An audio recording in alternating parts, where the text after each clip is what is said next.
Hi, it's me again with Corel Roll Tips and Tricks. And somebody asked me how this is possibly done. I mean, how do they have the flag? And it's basically, so I just thought I'd just show them from scratch. I got two images off the internet of some firemen and a flag. And what I did, I'll just start from scratch. And it'd be probably helpful if you made them the same size right now.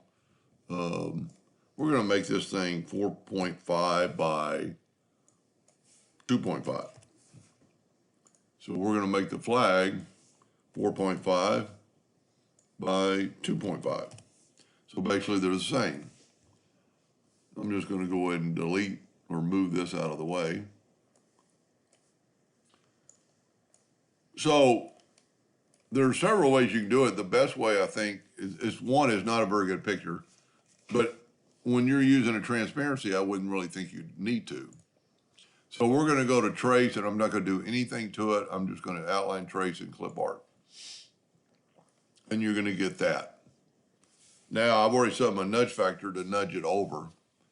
And then I'm going to go to object, group, and ungroup. And because it's going to be behind, I don't think, some of the firemen are fuzzy. It is a neat picture because you could probably find a better one off the internet. I like the one that the other people did and used. But we're just going to try to delete some of the background and try to get as close to their body shape as you can. And because we ungrouped it, let's just look at it a little bit. You could still play around, forever. Well, let's call that good.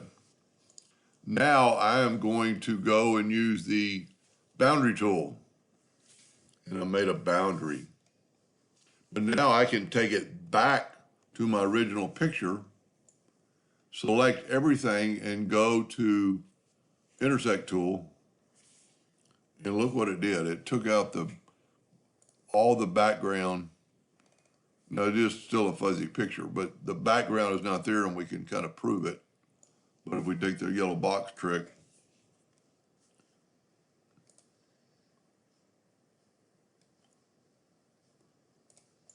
I'm going to click on the yellow box, go to object, order, back a page.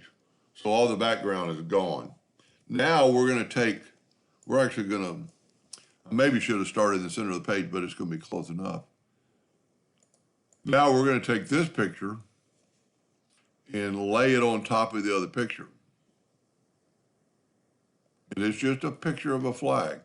Now at this time you'd probably want to get it even. That's why you'd want them both the same size. But since the flag is selected now, we're going to go to the transparency tool and just turn the transparency up. And look at that.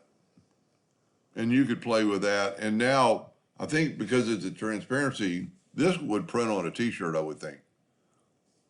Because it's going to be fuzzy because it's transparency, and the fuzziness almost kind of helps you.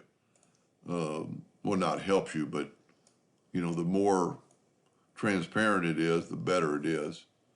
And it kind of, what do you want, the flag or you want the fireman? Just play around. That's how I would do it. Now, I'll admit that this picture is probably better, but I think it's just a better fireman and a smaller fella. You could use part of the flag. We don't have to use the whole flag. They've got more of the, stars than I do. And those firemen, I think, are cooler because there are 4 of them walking independently I've got a group of firemen. But anyway, I hope that answered his question. Thank you for watching.